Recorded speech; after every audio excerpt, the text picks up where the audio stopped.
روزہ رکھ کے تو پریشانی تو ہوگی بھائی, روزے کا تو مقصد ہی پریشان کرنا ہے. ایسا روزہ جس میں کچھ بھی نہ ہو, یہ کون سا روزہ ہوا بھائی؟ تو روزہ رکھیں گے تو گریں گے بھی, چکر بھی آئیں گے, پریشانی بھی ہوگی تو ہوگا, لیکن اگر واقعی بیماری ہے تو چھوڑ سکتے ہیں. اور یہ بھی یاد رکھیں, آخری مسئلہ بتاتا ہوں بس, اس کے بعد میں اپنے بیان کو ختم کرتا ہوں, کہ یہ جو گرمیوں کے روزے ہیں اس میں مزدور طبقہ پہلے تو سب رکھتے تھے, آج کل کراچی اور پنجاب میں مزدوروں نے روزے رکھنا چھوڑ دیے ہیں. صوبہ سرحد میں یہ جرت نہیں کر سکتا کوئی. کراچی اور پنجاب میں مزدوروں نے روزہ رکھنا الا ماشاء اللہ سوائے چند ایک کے روزہ رکھنا چھوڑ دیا ہے. اور دلیل یہ دیتے ہیں کہ روزہ رکھ کے ہم سے مزدوری نہیں ہوتی. تو یاد رکھو, مزدور کے لیے روزہ رکھنا بالکل ایسے ہی حرام اور گناہ کبیرہ ہے جیسے ایئر کنڈیشن میں بیٹھ کے اور ایئر کنڈیشن روم میں سونے والے کے لیے روزہ چھوڑنا حرام. رہا یہ مسئلہ کہ مزدور کرے کیا, وہ روزہ رکھ کے کیسے مزدوری کرے؟ دن میں مزدوری چھوڑ دے. وہ میں نے ایسے مزدور دیکھے ہیں جو رمضان میں دن کے اندر مزدوری نہیں کرتے. گڑھا کھودنا ہے, کہتے ہیں بھائی مغرب کے بعد آئیں گے, صبح سحری تک کام کریں گے ہم. تو یہ ہو سکتا ہے, یہ کوئی جنگل تو نہیں ہے کہ جس میں دن میں کام کرنا ضروری ہو, رات میں بھی دن کا سما ہوتا ہے شہروں میں. اور اگر آپ کی ترتیب ایسی ہے, کسی فیکٹری میں جاب کر رہے ہیں کہ واقعی دن ہی میں رکھنا, آپ دن ہی میں جاب کرنا, دن ہی میں مزدوری ضروری ہے, تو بھی آپ کو رکھنا پڑے گا, چاہے آپ کو جاب سے نکال دیا جائے. میں نے بتایا نا, شریعت کے حکام میں جتنی آسانی اللہ نے دے دی اتنی ہے, اپنی طرف سے اس میں آسانی کی مزید اجازت نہیں ہے. جاب چھوڑنا پڑے آپ کو, چھوڑنی پڑے گی. جاب کوئی ایسا عذر نہیں ہے جس کی وجہ سے روزہ رکھنا آپ کے لیے, روزہ چھوڑنا آپ کے لیے جائز ہو جائے. اور یاد رکھو, ایک بات خوب اچھی طرح سمجھ لو کہ اللہ نے اسلام کے جو 5 ارکان بیان کی ہیں جس پہ اسلام کی بنیاد قائم ہے, اس میں تیسرا رکن روزہ ہے, اور توحید کے لحاظ سے چوتھا رکن روزہ ہے, نماز, زکوٰۃ اور روزہ. اور یہ بات یاد رکھو کہ دنیا میں کسی حکومت کے قانون کو توڑنا اتنا بڑا جرم نہیں ہے. اس کائنات کے بنانے والے کے حکم کو توڑنا بہت بڑا جرم ہے جس پر اس نے بہت بڑی سزا رکھی ہے. وہ لوگ احمق اور بے وقوف ہیں, وہ قرآن اور سنت کے مزاج سے اور اللہ تعالیٰ کے حکام سے ناواقف ہیں, جو یہ کہتے ہیں کہ ہم چونکہ روزہ رکھنے کے بہت مشقت میں مبتلا ہو جاتے ہیں, اللہ بہت غفور الرحیم ہے, معاف کرنے والا ہے, دسمبر میں رکھ لیں گے. ایسا نہیں ہے. اللہ نے غفور اور رحیم اپنے آپ کو ایسے لوگوں کے بارے میں قطعاً نہیں کہا. اللہ نے اپنے آپ کو غفور اور رحیم ان لوگوں کے بارے میں کہا ہے جن سے ماضی میں گناہ ہو گیا, اب وہ توبہ کر کے اپنی اصلاح کر رہے ہیں اور رمضان کے روزے یا جو ارکان اسلام ہیں ان کو پابندی سے ادا کر رہے ہیں. اللہ کہہ رہے ہیں ان کے بارے میں غفور الرحیم ہوں, پچھلی خطائیں معاف کر دوں گا. جو اللہ کو غفور الرحیم سمجھ کے گناہ کر رہا ہے اس کے بارے میں اللہ نے دھمکیاں دی ہیں, قل لعبادی انی انا الغفور الرحیم وان عذابی هو العذاب العلیم, میرا عذاب بہت دردناک ہے. یہ بات خوب اچھی طرح سمجھ لیں, اللہ ایسے لوگوں کے لیے غفور الرحیم نہیں ہے جو رمضان کا روزہ چھوڑ دیں.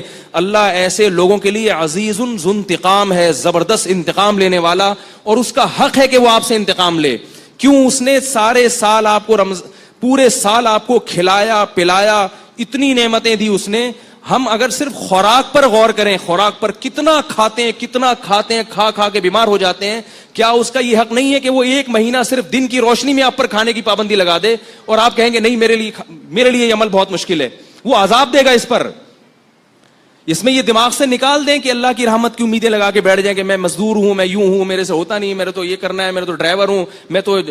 پچھلے سال دبئی میں ایک صاحب آئے, انہوں نے کہا میں ریگستان میں کام کرتا ہوں, دبئی کی گرمی اور ریگستان, اور کہہ رہے ہیں 10 بجے حالت خراب ہو جاتی ہے, کیا میں روزہ چھوڑ سکتا ہوں؟ میں نے کہا روزہ بولو بھائی, نہیں چھوڑ سکتے. کہہ رہے ہیں جاب جائے گی. میں نے کہا جائے جاب. اگر چھوڑ دیا آپ نے ریگستان کی گرمی کی وجہ سے روزہ, غامدی کی باتوں میں آ کے, خدا انتقام لے گا, یہ بتا دوں آپ سے. ایسا نہیں ہے, دنیا میں کوئی حکومت ایسی نہیں ہے جو قانون بنائے اور پھر کہے جس سے دل چاہے عمل کرے, جس کا دل چاہے عمل نہ کرے. آرمی میں دیکھا آپ نے کہ صبح آپ اپنے آفس پہنچے اور شلوار قمیض میں پہنچ جائیں, آپ بولے ایکچولی میری پینٹ کیونکہ دھلی ہوئی نہیں تھی, میری شرٹ کیونکہ دھلی ہوئی نہیں تھی, آرمی والے نکال دیں گے باہر, آپ کو بولیں گے آپ کو پریڈ میں کھڑے ہونے کی اجازت نہیں ہے. آپ کہیں اصل میں یوں تھا, وہ کہ جاؤ دفعہ ہو یہاں سے, بھاگو یہاں سے, اجازت نہیں ہے آپ کو گھسنے کی، اس لیے کہ آرمی کا ایک ڈسپلن ہے. ہاں جس میں ڈسپلن نہیں ہوتا، کوئی وہ خود ہی اس کو اپنے حکام کی اہمیت نہیں ہوتی، وہ کہتا ہے یوں کر لو تو یوں کر لو، جیسے مرضی کرو. تو یاد رکھو آرمی کی اتنی طاقت نہیں ہے، آرمی کا اتنا ڈسپلن نہیں ہے جتنا اس کائنات کو چلانے والے کا ہے. اس نے جب ایک قانون بنا دیا تو وہ پتھر پہ لکیر بن گیا ہے. اب آپ کو روزہ رکھنا پڑے گا. اگر آپ نہیں رکھتے اللہ کو غفور الرحیم سمجھ کے تو اللہ کے عذاب کے لیے تیار رہو. پھر عذاب کے اللہ نے قوم عاد اور قوم سمود کو تباہ و برباد کیا، اللہ نے قوم لوط کو تباہ و برباد کیا، اللہ تعالیٰ نے فرعون کو تباہ و برباد کیا. اور ان سب میں قدر مشترک چیز کیا تھی؟ نبی کے حکم کی نافرمانی، اللہ کے حکم کی نافرمانی. تو آپ کو روزہ چھوڑنے کی قطعاً اجازت، بولو بھائی، نہیں ہے. اللہ کے غضب کو دعوت مت دو. اور یاد رکھو دنیا میں جو اللہ کا عذاب آتا ہے نا روزہ خور پر، سب سے پہلا عذاب، اللہ اس کی طبیعت سے سکون چھین لیتے ہیں، رزق کی برکت اور رزق کی لذت چھین لیتے ہیں. روزہ خوروں کے چہروں پر نحوست سے پتہ چلتا ہے کہ یہ سکون میں نہیں ہے. کیا ہو جائے گا 2 وقت کھا کے، کیا مل جائے گا آپ کو؟ بھائی صبر کر لو تھوڑا سا. جب ڈاکٹر شوگر کے مریض سے مٹھائی چھڑواتا ہے، ساری زندگی کے لیے مریض چھوڑ دیتا ہے کہ نہیں چھوڑ دیتا؟ اللہ آپ سے کچھ بھی نہیں چھڑوا رہا، صرف صبح صادق سے لے کے غروب آفتاب تک پابندی کا حکم دے رہا ہے. تو اپنے حال پہ ترس کھائیں، اپنے حال پہ رحم کریں. اللہ کو اس معاملے میں غفور الرحیم نہ سمجھیں. یہ بہت بڑا دھوکہ ہے جو شیطان نے دل میں ڈال دیا ہے. قرآن میں اللہ کا آرڈر ہے، کتب علیکم الصیام، اے ایمان والو تم پر رمضان کے روزے فرض ہیں. فرض کا لفظ اللہ نے استعمال کیا ہے، فرض کا لفظ. اور یہ بھی فرمایا ان الذین یکسبون الاثم، جو اللہ کے حکم کو پورا نہیں کر رہے، سیجزون بما کانوا یقترفون، عن قریب سزا ملنے والی ہے. یہ نہیں کہا کہ جو اللہ کے حکم کو پورا نہیں کر رہے کوئی بات نہیں، اللہ غفور رحیم ہے، چاہوں گا معاف کر دوں گا، چاہوں گا سزا دوں گا، جیسے مرضی کرو. اللہ نے دھمکی کا لفظ استعمال کیا ہے، سیجزون، دیر نہیں ہے، دیر نہیں ہے، عن قریب، عن قریب سزا ملنے والی ہے.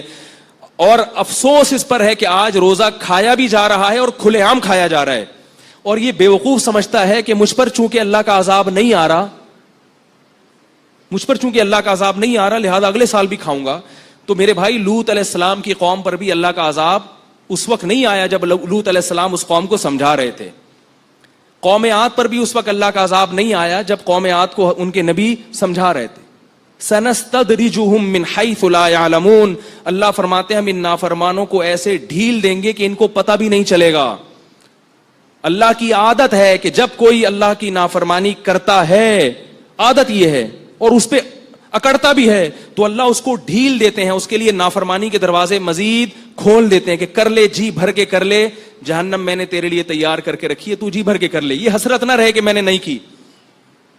تو دنیا میں بھی اللہ کا عذاب آتا ہے، تبھی آپ دیکھیں سکون ختم ہو گیا زندگیوں سے، کھا کھا کے مستنڈے بن گئے ہیں، بریک ہی نہیں ہے، منہ کو لگام ہی نہیں ہے.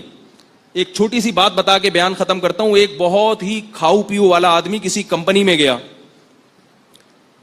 مینیجر بننا تھا. تو ایک شخص نے اس سے کہا تمہیں اپنے منہ پہ کنٹرول نہیں ہے، تم امپلائیز پہ کنٹرول کیسے کرو گے؟ تو یاد رکھو جس آدمی کو اپنے منہ پہ کنٹرول نہیں ہے نا، ہر وقت بکریوں کی طرح کھاتا رہتا ہے، وہ دنیا میں کوئی بھی کام نہیں کر سکتا. تو چھوڑ دو اللہ کی خاطر. لوگ یہ کہتے ہیں ہم سے پڑھائی نہیں ہو رہی، بوریت ہو رہی، سوتے ہوئے گزار دو، کوئی مسئلہ نہیں ہے، کھانے کی اجازت نہیں ہے. ہاں رمضان کو کوشش کریں کارآمد بنائیں، نہیں سوئیں. لیکن اگر کچھ بھی نہیں ہو رہا تو بھائی یہ جو بھوکے پیاسے رہ گئے نا آپ صبح صادق سے لے کے غروب آفتاب تک، تو سمجھ لو بہت کچھ ہو رہا ہے آپ سے. یہ غلط ہے کہ یہ وسوسہ ہے کہ روزہ رکھنے والا، روزہ چھوڑنے والا تو صبح سے لے کے مغرب تک اتنی ایکٹیویٹیز کر لیتا ہے، اتنے کام کر لیتا ہے، اور میں تو پڑا رہتا ہوں، کچھ بھی نہیں ہوتا. اس نے کچھ نہیں کیا، آپ نے بہت کچھ کر لیا. جب دل چاہ رہا ہو کھانے پینے کا اس وقت کھانا پینا چھوڑ دینا یہ بہت بڑا کام ہے، کیونکہ ہم یہ کس کے لیے چھوڑ رہے ہیں؟ اللہ کے لیے چھوڑ رہے ہیں. تو اس پر اللہ کی طرف سے خوشخبریاں بھی ہیں، اور رمضان کا روزہ چھوڑنے پر اللہ کی طرف سے عذاب بھی ہے. اس میں اللہ کو غفور الرحیم سمجھنے کی چندہ ضرورت نہیں ہے. عذاب ہے، اس پر وعیدیں ہیں، رحمتیں نہیں ہیں. اللہ تعالیٰ مجھے بھی اس حکم کی پابندی کی توفیق عطا فرمائے اور